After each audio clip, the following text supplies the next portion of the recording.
বিপ্লব যে বেহাত হবে আমি 6 তারিখ থেকে বলা শুরু করছিলাম। আপনি আমার সেই সময়ের ভিডিওগুলোর থাম্বনেলগুলো দেখেই বুঝবেন। দেখেন এডিটর সাহেব, দেখেছেন? দেখলেই বুঝবেন। আমি ছাত্রদের নানা পরামর্শ দিছিলাম দায় এবং অভিজ্ঞতা থেকে। আমরাও 90 গণ অভ্যুত্থান করেছি। আমরা ঠিক কোন কোন ভুল করেছিলাম সেটা থেকে যেন আজকের প্রজন্ম শিক্ষা নেয়, সেই জন্য বলেছিলাম, বারবার বলেছি। শোনা হয় না আমার কথা। মুখ্য শিক্ষক মানুষ তো। আমি বলছিলাম ওয়াকার দেশে সিসির মতো সরকার বসাইতে চায়।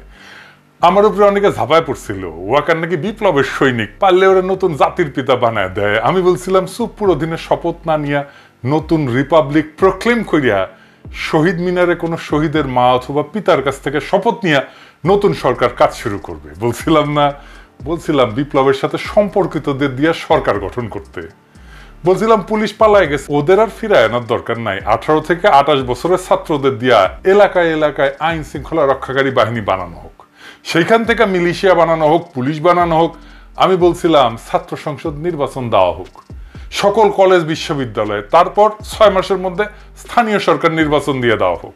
আমি বলছি ছাত্রদের এই জয় জয়কার থাকবে না, বলি নাই? আমি বলছিলাম এত নারী অংশ নিল বিরচিত ভাবে, তাদের নিয়ে জাতীয় কনভেনশন করো, একটা নারী ঘোষণা তৈরি করো। হয়েছে? হয় নাই। বিজয় অর্জিত হয়েছে, তারে কনসলিডেট করো। আমি বকা উল্লাহ বকেই গেছি, আর ছাত্ররা শোনা উল্লাহ শুনেই গেছে। একটা সেন্টারে আহতদের চিকিৎসা, শহীদদের অনুদান, কোনো কিছুই চলতেছে না। দেখেন, প্রফেসর ইউনূস নিজে স্বীকার করছে টাকা আছে, তাও দেওয়া হচ্ছে না অজানা কারণে। আপনারাই শোনেন প্রফেসর ইউনূসের কাছে এই যে কি কয়। গণতন্ত্রের আন্দোলন এবং অভ্যুত্থানে প্রাণ দিয়েছেন তাদের প্রত্যেকটা পরিবারকে 30 লক্ষ করে টাকা দিবেন। আপনি নিশ্চয়ই অ্যাওয়ার যে সেই প্রতিশ্রুতি পালিত হয় নাই এখনো। এটা কেন? তাদেরটা প্রায়োরিটিতে আসলো না কেন? তাদের প্রায়োরিটিতে ছিল বলেই তো কথা ঘোষণা হলো, প্রায়োরিটিতে ছিল, কিন্তু বাস্তবায়ন করা যায়নি। এগুলো হলো যে আভ্যন্তরীণ দুর্বলতা, ক্যারি আউট দ্য অর্ডার, এই যে কিভাবে টাকা কার কাছ থেকে কোথায় যাবে, কিভাবে বিতরণ হবে, এগুলো নিয়ে দেওয়ার ব্যাপারে কোনো সন্দেহ নেই। যত টাকা লাগে তাদের এই কমিটমেন্ট আছে, এবং তাদের পুরো জীবৎকালে যত সমর্থন দরকার, যত পয়সা কড়ির দরকার, সবকিছুর জন্য কমিটমেন্ট আছে। এটা নিয়ে কোনো সন্দেহ নাই, টাকারও কোনো অভাব নাই। এটা মাঝখানের প্রজেক্ট করতে আমার ভয় লাগে, যে কথা বলে ওটা পারি না, তো শেষ পর্যন্ত গিয়ে পৌঁছে না। কথার আন্তরিকতা তো মানুষ বিশ্বাস করে। আপনার অনুমান অন্তত এটা তো খুবই একটা ইমিডিয়েট এবং প্রায়োরিটির মধ্যে থাকার কথা। এটা কি বিউরোক্রেটিক ট্যাঙ্গলস এর কারণে হচ্ছে? বিউরোক্রেটিক ট্যাঙ্গলস এর মধ্যেই এই কার হাত দিয়ে কিভাবে যাবে, কার কাছ থেকে কোথায় যাবে, এগুলো নিয়ে গোলমাল হচ্ছে, আর কিছু না। তাতে বিউরোক্রেসির কিছু হচ্ছে না, কিন্তু সরকার, আপনার সরকারের বদনাম হচ্ছে। এটা আমাদের সবার সম্মিলিত বদনাম। আমি ব্যুরোক্রেসিকেও দোষ দেবো না, তাদেরও নিয়ম কানুন আছে। আমরা হয়তো সেই নিয়ম কানুন বুঝি না বলে কানেকশনটা ঠিক মতো করতে পারিনি। উপদেষ্টারা ফাংশন করতেছে না। প্রফেসর ইউনূসের কথাই শোনেন, উনি কি কয়। আপনার এজেন্সিস গুলো এই খবর কি দেয় যে আপনার সরকারের যারা সদস্য তাদেরকে অন্তত দুটো ক্যাটাগরিতে জেনারেলি ভাগ করা যায়। এক পক্ষের ব্যাকগ্রাউন্ড হচ্ছে এনজিওস, ও সেখানে আপনার ব্যাপারে একটা সমালোচনা আছে যে চিটাগং এর লোক বেশি, বিকজ আপনার বাড়ি চিটাগং। আরেক পক্ষ হচ্ছে ঠিক আন্দোলন সংগ্রামের মধ্যে গণতন্ত্রের জন্য লড়াইয়ে অনেকেই অনেক দূরবর্তী ছিলেন। এই তাদের কারণে এখন ঠিক স্টেট ক্রাফট পরিচালনার ক্ষেত্রে অভিজ্ঞতা না থাকার কারণে কিছু সমস্যা হচ্ছে। এই কথাগুলো কি আপনার কানে আসে? সবসময় বলা বলি হয়, সবাই বলছে, কাজের কানে না আসার কোনো কারণ নেই। আপনার কি মনে হয় বিব্রত হওয়ারও কোনো কারণ নেই? এইভাবে তাই হয়েছে, সেভাবেই হয়েছে। নানা জায়গার থেকে এসছি, আমরা এসছি, আমারও তো কোনো অভিজ্ঞতা নেই, কাজে বলুন দোষ দেবো কি করে? আমাকে যে দায়িত্ব দিয়ে, দেশ চালানোর দায়িত্ব দিয়ে আছে, তো বিন্দুমাত্র অভিজ্ঞতা নেই। আমি তো কারো কোনোদিন এই ধরনের কাজে ছিলাম না। আমি যদি পারি ওরাও পারবে, এটাই আমার ভরসা ছিল। আপনার তাদের পারফরমেন্স নিয়ে আপনার কেমন? আমার নিজের পারফরমেন্স নিয়ে আমার সন্দেহ, ওদের পারফরমেন্স নিয়ে কি জিজ্ঞেস করবো? কিন্তু আপনারটা তো অন্যরা বলবে। আমিই বলবো, আমি দেখছি তো।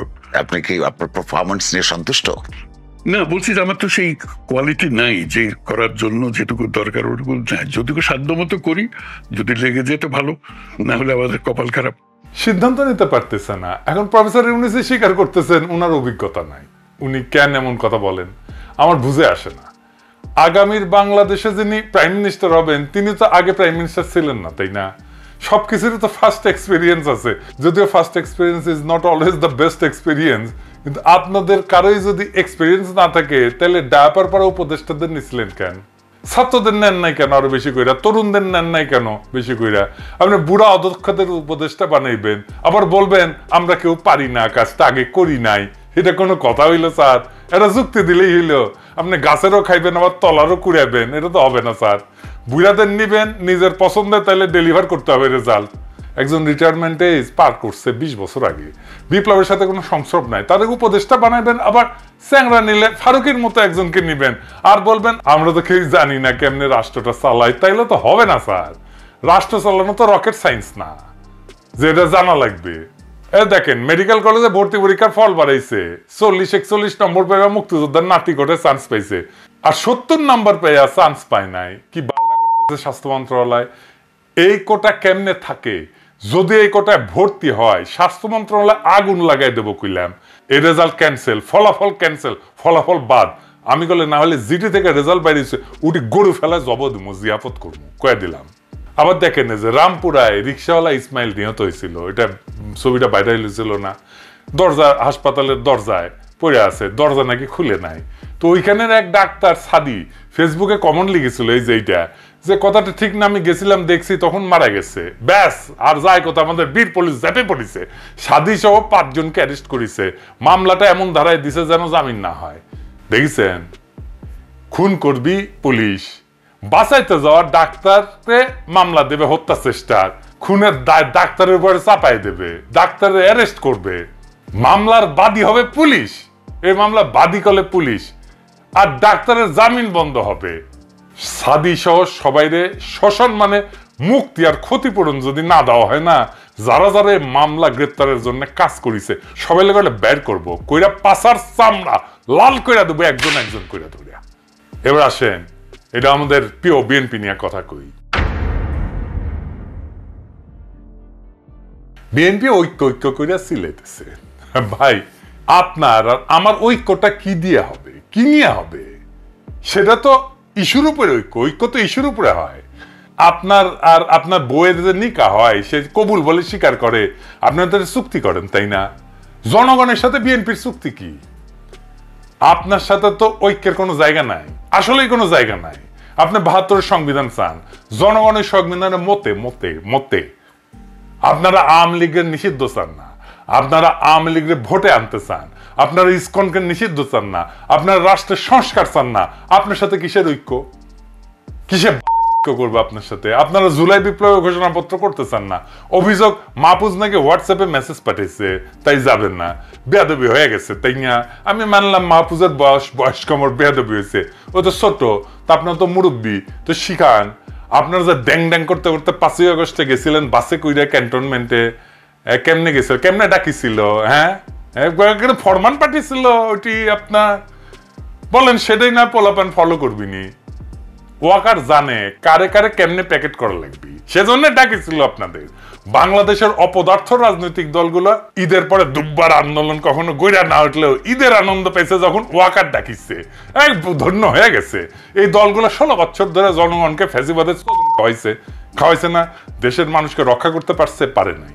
আবার আসিছে দেশের সংকট মোচনের কথা কইতে, নির্বাচন হলে নাকি সংকট কাটবে, কারণ ওনাদের নতুন আব্বু ইন্ডিয়ান সেনা প্রধান কইছে নির্বাচনের পরে সম্পর্ক স্বাভাবিক হবে, ওই আনন্দে আছে এখন।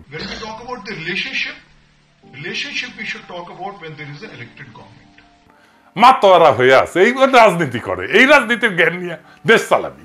হাসিনার আমলে এই রাজনৈতিক দলগুলোরে কিছু কই নাই সঙ্গত কারণে, কিন্তু এরা যে কতখানি ফাউল তো বাংলাদেশের জনগণ জানে। 1972-এ কোনো রাজনৈতিক দল আন্দোলন করেছিল? করে নাই। 1971-এর 25শে মার্চের পর রাজনৈতিক দল কিছু করেছে? করে নাই, পলাচ্ছে। এমনকি মুক্তিযুদ্ধ করেছে? করে নাই। কলকাতায় থিয়েটার রোডে মাল খেয়ে টাল হইয়া পড়ে থাকতো, আর সোনাগাছিতে যে ছাত্রলীগ যুবলীগ দিয়া মুজিব বাহিনী বানাইছিল, সেটা যুদ্ধই করে নাই। যুদ্ধ করছে East Bengal regiment, EPR, police, sector কমান্ডারেরা। 1990 করেছে তারা আন্দোলন, আমরা ছাত্ররা ধৈর্য বেন্দায় নিছি তাদের 3 জোটের রূপরেখা আটকায় রেখে সাইন করেছিলাম, জানেন এটা আটকে রেখেছিলাম ঘরের মধ্যে তালা চাবি দিয়া। আপনি ছাত্রদের আন্দোলনে দেখেছেন, আন্দোলনের ওনারশিপ নিতে চায় নাই, অস্বীকার করেছে। বাইতুল মোকাররমে একটা গায়েবানা জানাজা পড়তে গেছিল, পুলিশের দাবরানি খেয়ে ভাগছে। আর এখন হারকুলিয়াস হয়ে গেছে, রাজনৈতিক দলগুলা নির্বাচন করে মাথা খারাপ করে ফেলছে। জনগণ চাইছে নির্বাচন, চাই নাই তো। জনগণ চাইতেছে দেশটাকে প্রফেসর ইউনূসের সরকার একটা জায়গায় নিয়ে আসুক। আপনারা তো ঠিক আগের মতো চালাইবেন, কিছু বদলাবেন না, পাবলিক জানে বুঝে এটা। আপনারা তো মাথা কাটা 31 দফাটাও লিখতে পারেন না ভালো করিয়া, ধরি নাই এখনো। এটা জেস্টার অফ গুডউইল, ধরলে কলে আপনাদের কাপড় চোপড় খুলে দেবো একবারে। ভুলভাল লিখে রাখছেন, অস্পষ্ট কথাবার্তায় ভরা। আপনাদের হাতে কি ম্যাজিক আছে যে নির্বাচন হলে সংকট কাটবে? India magic? আমরা এইসব বুঝি, পাবলিক বুঝে। প্রফেসর ইউনূস পূর্ণ সংস্কার করে যেদিন নির্বাচন দিবে সেদিন নির্বাচন হবে, এটা দেশবাসী উনার উপরে ছাইড়া দিতে চায়। এই সিদ্ধান্ত উনারে নিতে দেন, চাপাচাপি করবেন না। এটা আপনাদের জন্য ভালো, কারণ আপনারা যদি চাপাচাপি করেন তাহলে উনি নির্বাচন দিয়ে চলে যাবেন আর কইবেন রাজনৈতিক দলগুলোর কারণে সংস্কার করতে পারলাম না। কয়ে দেবেন, লিখে যাবে উনি, কিন্তু বইটাই লিখে যাবে। উনার ব্যর্থতার দায় পুরাই আপনাদের উপরে চাপাই দিবে। আমরা তো বসে থাকবো না, তাই না? আপনারা ভাবতেছেন নির্বাচনী হাওয়া আসলে সব ঠিক হয়ে যাবে, আপনাদের পক্ষে যাবে, তাই না? নির্বাচনী হাওয়া আসায়েন না। এই নির্বাচন কেমনে হবে, কেমনে কে কোথায় দিয়ে ন্যারেটিভ তৈরি করবে, কে কোন দিক দিয়ে চাপা বাইট দিবে, আপনাদের বিন্দুমাত্র ধারণা নাই। আপনি দেখবেন আপনাদের পুরানো হিসাব মিনিকা সব জয় বাংলা হয়ে গেছে, বুঝছাও? আর প্রফেসর ইউনূসের অভিভাবকত্ব আমাদের দরকার আছে। উনার মতো একজন ইন্টারন্যাশনালি রেসপেক্টেড কম্পিটেন্ট লোককে ইন্ডিয়ার দালালে আর্মি জেনারেলরা ঘোল খাওয়াইতেছে দিন রাত। আর আপনারা তো এখন ইন্ডিয়া আর্মির কোলে বসে আছেন। দেশ আবার সেই ইন্ডিয়ান রাজত্ব চলবে, হুদাই বাচ্চাগুলো রক্ত দিল, জীবন দিল, সেই ঘুরে ইন্ডিয়ার রাজত্ব দেখা লাগবে আমাদের, আর আওয়ামী রাজনীতি দেখা লাগবি। এই যে দেখেছেন না নবনীতা চৌধুরীর বয়ান, সাবায় সাবায় মিশা কথাগুলো কইতেছে, দেখেছেন? পুলিশ হত্যার বিচার চাইতেছে। ওই কইছিল নৈশভোট নাকি হয় নাই, সেই বয়ান দিছিল ডয়েচে ভেলেতে, যে আমি এটা ভিডিও করছিলাম। ভিডিওটা দেখান তো এডিটর সাহেব, আমি কি কইছিলাম সেটাও দেখান। তো দেখেন 2018 সালে নির্বাচনের সময় কেমন সাংবাদিকতা করছে সাংবাদিকরা। খালেদ মহিউদ্দিন এটা প্রশ্ন করছিল আর কি। তো এই প্রশ্নের উত্তরে কি বলতেছে শোনেন আগে। হ্যাঁ, রাতে যে ভোটটা পড়েছিল কোন সাংবাদিকের কাছে তার কোনো প্রমাণ নাই। এবং আমি এখনো অবাক হই খালেদ ভাই, যে এই 17 কোটির দেশে এখন পর্যন্ত কোনো ভিডিও লিক হলো না, কোনো অডিও লিক হলো না, কোনো কিছু লিক হলো না। জাজমেন্ট করা তো সাংবাদিকের কাজ না। তুমি যে সাংবাদিকতা করো এটা তো তোমার স্টেটমেন্টই আছে। তুমি কইতেছো রাতের ভোটের বিবৃতি আসছে। ভোট শুরুর আগে নিউজ হয় বিবিসিতে, ভোট শুরু হওয়ার আগে ব্যালট বাক্স ভরা। এইটা ভোট আনুষ্ঠানিকভাবে শুরু হওয়ার আগেই ছাপা হয় পত্রিকায়, ভিডিও আসে, এই যে দেখো। আর তুমি কাও ভিডিও নাই। মানুষ যে এত জাউরা হয় এটা কিন্তু আমি জিন্দেগিতে দেখি নাই। এরা দেখেন ডেইলি 2-3টা এপিসোড করিচ্ছে করলে, এই যে এই নবনীতা এই হারামজাদি 2-3টা এপিসোড করিচ্ছে, কামকাজ নাই তো এদের দিয়ে চালাইবে। আওয়ামী লীগের পক্ষে কয়জন নামিছে দেখেছেন? একটার পর একটা নামিচ্ছে করে। ওই নিজুম মজুমদার, তারপরে একটা কুইজ বলি এটা, বিএনপি কে দেখেছেন এগুলার কাউন্টার দিতে? দেখেন নাই। এইগুলা হইতেছে আওয়ামী লীগের সাথে বিএনপির নেগোসিয়েশনের পার্ট। কারণ বিএনপি চায় আওয়ামী লীগ আসুক। বিএনপির অ্যান্টি আওয়ামী লীগ কোন ন্যারেটিভ আছে? নাই। কোন বয়ান আছে? গত 10 দিনের বক্তৃতা দেখেন আওয়ামী লীগের বিরুদ্ধে কিছু বলছে কিনা মির্জা ফখরুল? কেন নাই ওদের জিগান? কেন এই নবনীতাদের অনলাইনে দৌড়ানি দেয় নাই ওদের? ওরা জিগান তো।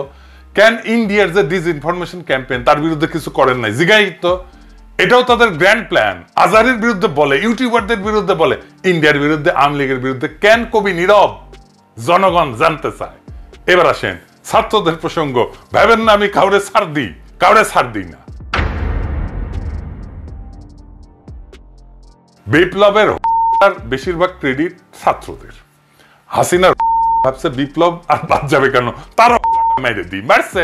কিন্তু বিপ্লবের যে সেও একটা পার্ট, সেটা আর তার মনে ছিল না। এই উপদেষ্টাদের সিলেক্ট করছে কে? ছাত্ররা তো। তারপরে তারা কোনো কথা শুনে নাই, নিজেরা নিজেদের ক্যাপাসিটিকে ওভার এস্টিমেট করেছে। আর অভিজ্ঞতার অভাবে প্রত্যেক জায়গায় মারা খেয়েছে। সুপ্পুকে সরাইতে গেছে, সুপ্পু আর বিএনপি অ্যালাইন্ড হয়ে গেছে সুপ্পুকে সরাইতে যায়, বুঝছাও?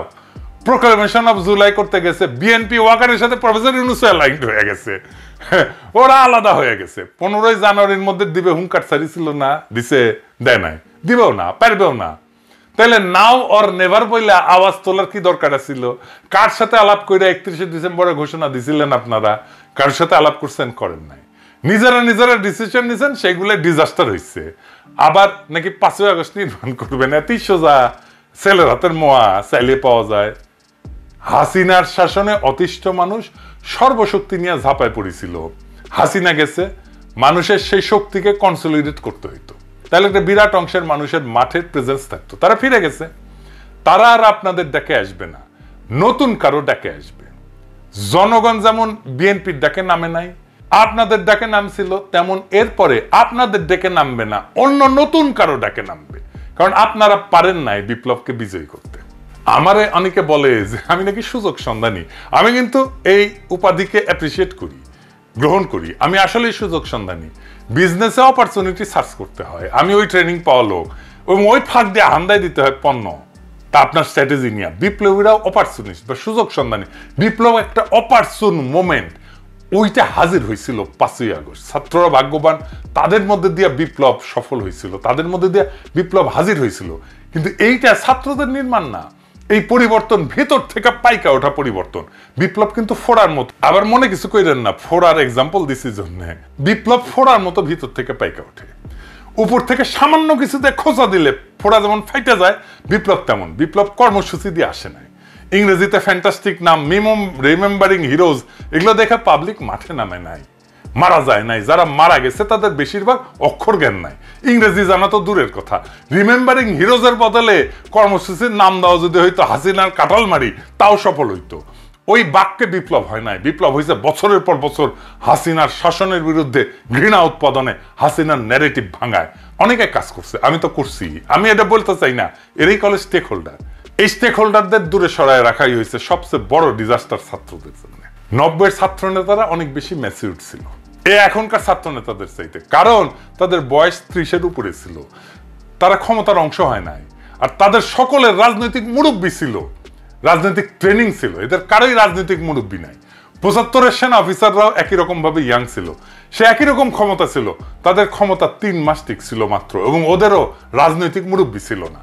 দেশ থেকে বিতাড়িত হইতে হয়েছিল ওনাদেরকে, এমনকি ফাঁসিতেও জীবন দিতে হয়েছে। ভুল কি ছিল?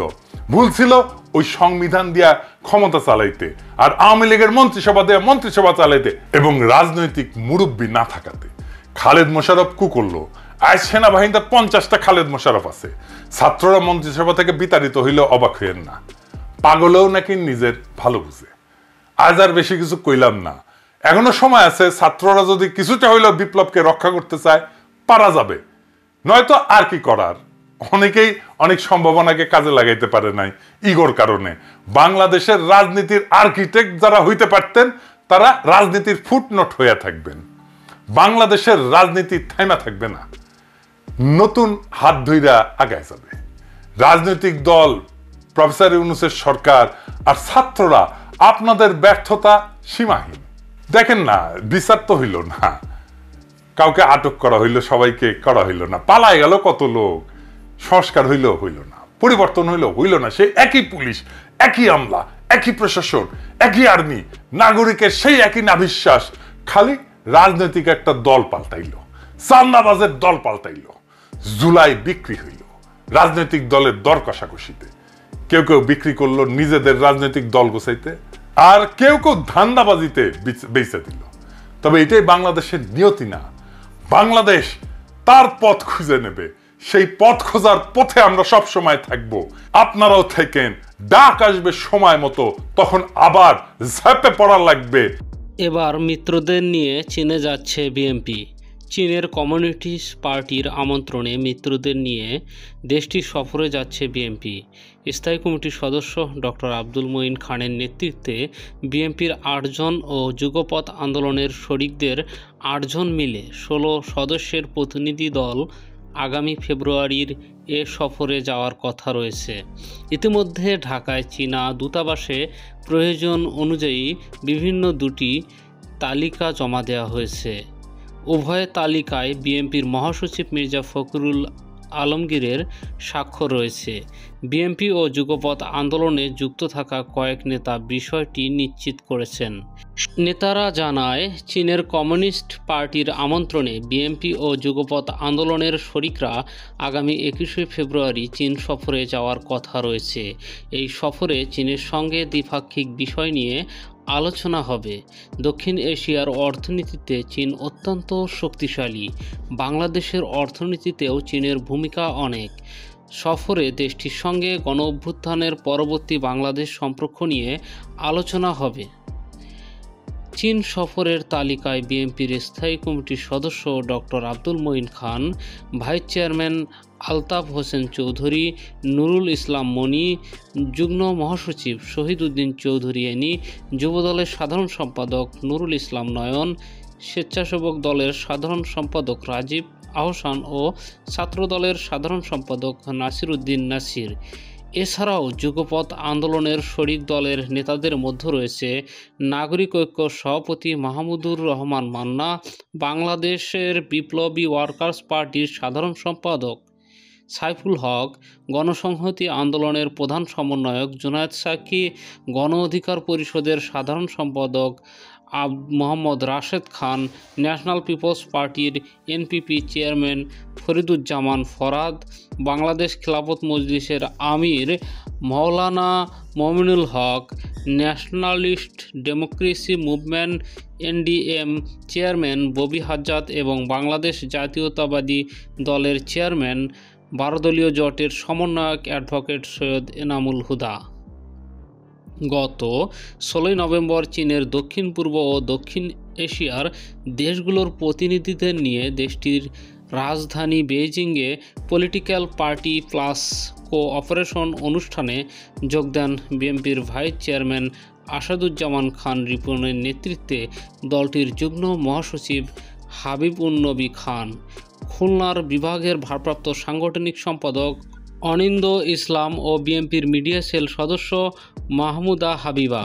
এর আগে চীনের ক্ষমতাসীন দল চীনা কমিউনিস্ট পার্টির আমন্ত্রণে দেশটির সফরে যায় জামাতে ইসলামীর নেতৃত্বে কয়েকটি দল ও সংগঠন।